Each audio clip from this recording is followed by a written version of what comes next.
अच्छे व्यवहार का फल। एक बार की बात है, गीता नाम की एक लड़की अपने पिता के साथ रहती थी।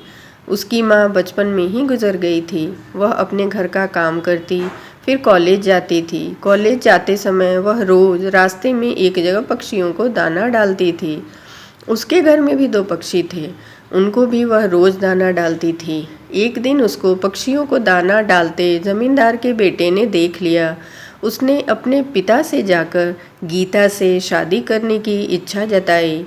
जमींदार ने गीता के पिता से बात करके अपने बेटे की शादी गीता से करा दी। गीता अपने साथ घर के पिंजरे के 2 पक्षी भी लेकर ससुराल आ गई। वह उन पक्षियों को रोज़ दाना डालती थी। गीता की सास को यह बिल्कुल पसंद नहीं था। वह उन पक्षियों को परेशान करती थी। वह उनका दाना पानी ज़मीन पर फेंक देती थी। एक दिन गीता की सास ने पक्षियों का पिंजरा ही ज़मीन पर फेंक दिया। उसे यह करते हुए गीता ने देख लिया। गीता ने मना किया तो उसकी सास ने गीता को ही डांट दिया। इन सब बातों से गीता परेशान रहने लगी। एक दिन गीता के पति ने परेशानी का कारण पूछा तो उसने सारी बात बता दी।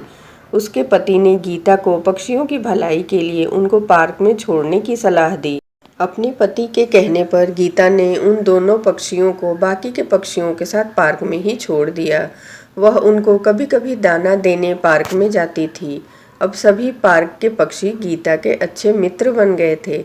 पक्षी अब गीता के घर पर भी आने लगे। गीता की सास को जब यह पता लगा तो वह गुस्सा हुई। वह गीता को उसके मायके छोड़ने के लिए उसको साथ लेकर गई। रास्ते में कुछ चोरों ने गीता की सास के गहने चुराने की कोशिश की।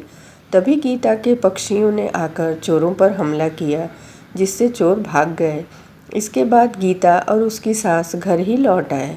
अब गीता की सास की सोच पक्षियों के प्रति बदल चुकी थी।